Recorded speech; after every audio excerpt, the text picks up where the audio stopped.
Hello everyone. Today's presentation is on cache memory, one of the most crucial concepts in computer architecture. We will explore how it bridges the speed gap between the CPU and main memory, and why it is fundamental for achieving high performance in modern systems.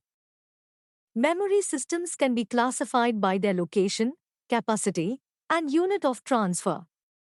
Location refers to whether the memory is internal, like cache and registers, or external, such as hard disks.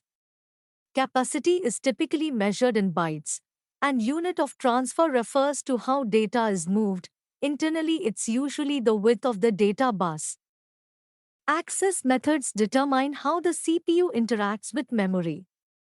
Common methods include sequential, direct, random, and associative access.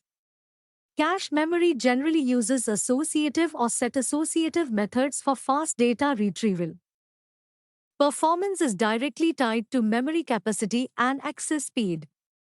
The more data we can store closer to the processor, the faster our system performs. However, increasing capacity often means higher costs or slower access, leading to design trade-offs. There are several types of memory including semiconductor memory, magnetic surface memory, and optical memory. Volatile memory loses its data when power is lost, while non-volatile memory retains data. ROM is a non-erasable type used mainly for firmware. To balance cost, speed, and size, computer systems use a memory hierarchy, from fast, small, and expensive registers and cache to large, slow, and cheaper external storage. This layered design allows optimal performance and cost efficiency. We typically use three levels: L1, L2, and main memory. External memory serves as long-term storage. Disk cache uses a portion of main memory as a buffer to improve disk access speeds by reducing the number of read-write operations. Virtual memory allows applications to use logical addresses.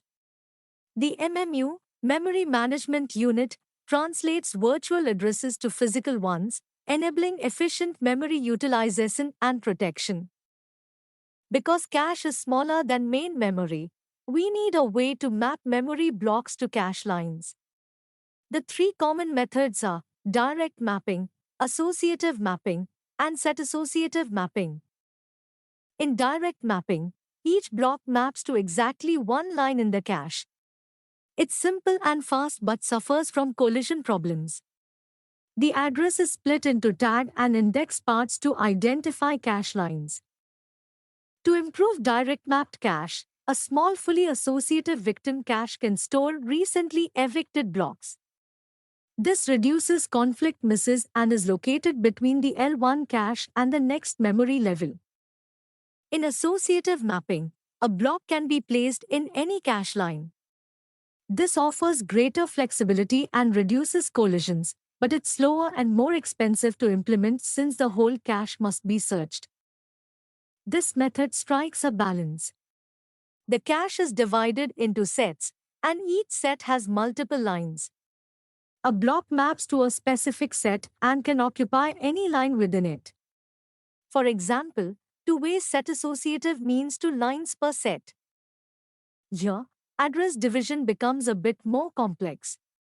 The number of sets, lines per set, and tag size all vary depending on cache size and organization. This method provides a good trade-off between speed and complexity. Once the cache has been filled, when a new block is brought into the cache, one of the existing blocks must be replaced. For direct mapping, there is only one possible line for any particular block, and no choice is possible.